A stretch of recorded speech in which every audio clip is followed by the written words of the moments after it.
Стадион. Емисија за вашата вистина. Ние како Македонија до 2001-2002 сами си ги, со нашето производство го покривавме конзумот, потребите на државата. Првите увози почнавме да ги правиме на енергија од 2001-2002 панавака. Како растеше конзумот, како се намалуваше производството, поготово на рек Битола, бидејќи рудникот е ограничени се количините кои што се купа, полека се исцрпуваше, така се зголемуваше увозот. Ние во моментот сега увезуваме околу 30 до 35% од потребите, но како ќе расте на зима конзумот, така ќе увезуваме поголеми количини, бидејќи нашето производство е ограничено. Имаме само 2 блока кои работат со помала снага од таа номиналната. Хидрото потенцијалот, е тој од Господа даден. Фактички тоа е тоа. Имаме еден блок во Неготино кој што работи на мазут. Како држава, последниве 30 години не направивме никаква стратегија да го зголемиме производството, да изградиме нови капацитети. Се предвидуваше ова што ќе се случува сега, но очигледно ние бевме заинтересирани само да купуваме, да увезуваме и во најлош момент се случува сега да ескалира ситуацијава. Бидејќи никој не предвидуваше дека ќе има војна, немаше такви што може да предвидат. Европа произведува околу 1/3, над 30 до 33% од своето производство име на газ. Знаеме што се случува, газ остана енергенс за уцена од страна на Русија и фактички тоа ги дигна многу цените на берзите. 15 пати е поголема цената на берзите во однос на тоа што беше минатата година. Оваа ситуација ќе доведе до колапс на многу фирми овде кај нас во Македонија, бидејќи фирмите се дадени на слободен пазар, а слободниот пазар и сите договори што ги прават лиценцираните трговци со фирмите се врзани со берзата во Маđарска, Хупекс. Таа е, последнава година, денот кога почнаа овие војните действија во Украина, е полудена, цените се отидени многу горе. Огромен дел од нашите компании едноставно не можат да работат во нормални пазарни услови. Цената е преголема и многу од нив ќе запрат со своето производство, што ќе биде трагично. Следите во регионот, какви се состојбите таму во регионот? Еве, ние направивме, нашата влада посети во Бугарија, во Грција, со Србија, Отворен Балкан, Албанија. Какви се состојбите? Не се и таму, сигурно. Во регионот, во најлоша ситуација сме ние, Србија, Косово и Албанија. Во Косово веќе почнаа рестрикции. Србија земаат некои заеми со кои штака да го покријат увозот, што ќе престои се зимава. Лоша е ситуацијата.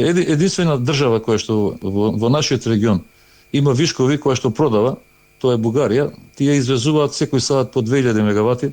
Колку да имате представа што значи таа бројка, цела Македонија, сите електрани, ако се стават во погон да работат со максимална снага, ќе произведуваме 1500 мегавати како држава. Тие извезуваат, ама тој пазар работи по некои регулативи кои што ги има донесено Европската унија. Не е така едноставно да одиш ти сега во Бугарија и да побараш да ти дадат струја. Има регулативи, тоа мора да помине низ берзата во Софија.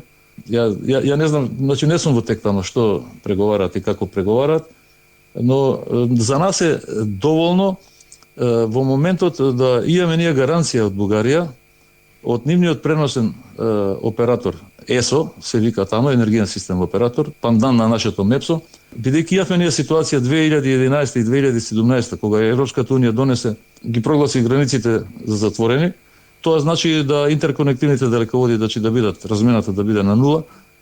Сепак тогаш Бугарија на наша барање, на наша молба, нас како Македонија не иззема од тоа затварање на границите. Тоа е многу важно, бидејќи на зима ситуација е лоша, може и полоша од 2011-2017. Да побараме, мислам дека нема да има проблем. За нас тоа повторно да не важи, да не се доведеме у ситуација, бидејќи нашето производство е ограничено, ќе треба пола Македонија во најлошо време, таму јануари, февруари, кога се тие најголеми конзуми, да воведеме рестрикции. Како човек кој што долго време во енергетиката, стратешки, само овие работи бараат и време, не може тоа веднаш да се направи, меѓутоа, еве овие фотоволтаици. по домакинствата ако се става, дали е тоа решение или мора нешто базично да имаме да биде? Сега многу се збори и сите мислат еве фотоволтаици ќе ги решиме проблемите. Еве ќе ви кажам многу просто. Значи на Македонија фали базна снага. Она што го произведуваше РЕК Битола на времето, 3 блока по 210 мегавати кога работеа во полна снага, значи нас ни фали таа снага. Фотоволтаиците Македонија има околу нека биде максимум 1400 сати годишно сончеви сати. Значи ако годината има 8760 сати, со 1400 сати ние не сме го решиле проблемот. Втора работа. Тие фотоволтаици, значи кога работат, значи тоа е непредвидлива енергија. Ти не можеш да ја предвидиш. Значи создаваат големи дисбаланси во системот. А системот мора да се балансира, сите размени да бидат на нула кон другите држави.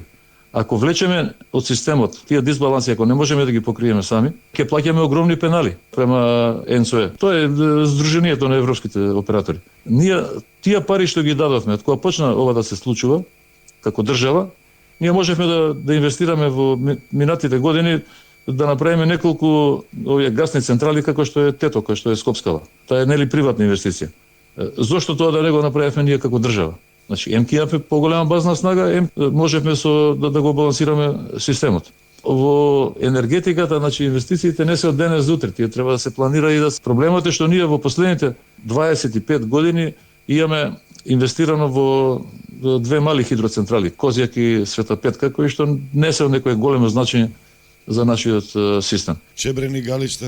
Чебрени галиште, тоа е, значи, прво е, таа е вршна снага, што може да работи само во пиковите. Втора работа, денес како почне да се гради таа електрана, сигурно 10 години може ќе треба да се гради. Еден Козјак, што е многу помала електрана од Чебрен, со 10 пати помала снага предвидена, ја градевме од 1994 до 2004 година, 10 години ја градев. Чебрен не е решение за нас.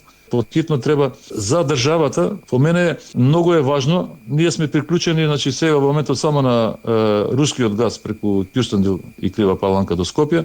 Само тој крак го имаме. Најважно е да се приклучиме на Александрополос, значи на тој азербејџански газ. Таму ќе имаме, значи, сигурно 30% поевтин газ и сигурно снабдување. Значи нема никој да во политиката утре ако се пак нешто се измешаат работите, уценувајќи ја Европа ќе не уценува и нас. Немаме ние друг енергенс. Јагленот го потрошивме, увозот на јаглен сега што го прават РЕК Битола и Осло е нешто што се носи. Едноставно тоа не е решение. Значи ти сега викат ќе увезат 1.000.000 тони. Тоа е технички прво неизводливо.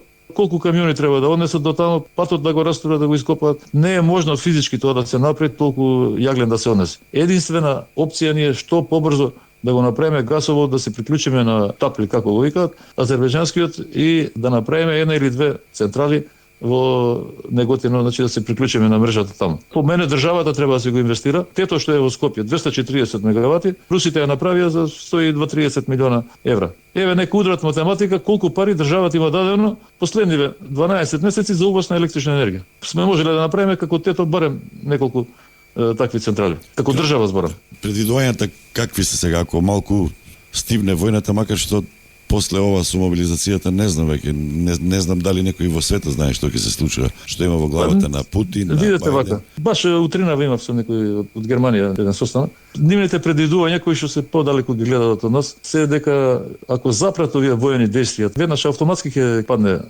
берзите надоле, ќе оди цената на електричната енергија, но сигурно нема да оди подоле од 200 евра по мегават. По овие цени што се сега на берзите, нашите фирми, тие кај што значаен процент им влага електричната енергија, се осудени или да ги затворат привремено или трајно да го запрат своето производство. Стадион. Емисија за вашата вистина.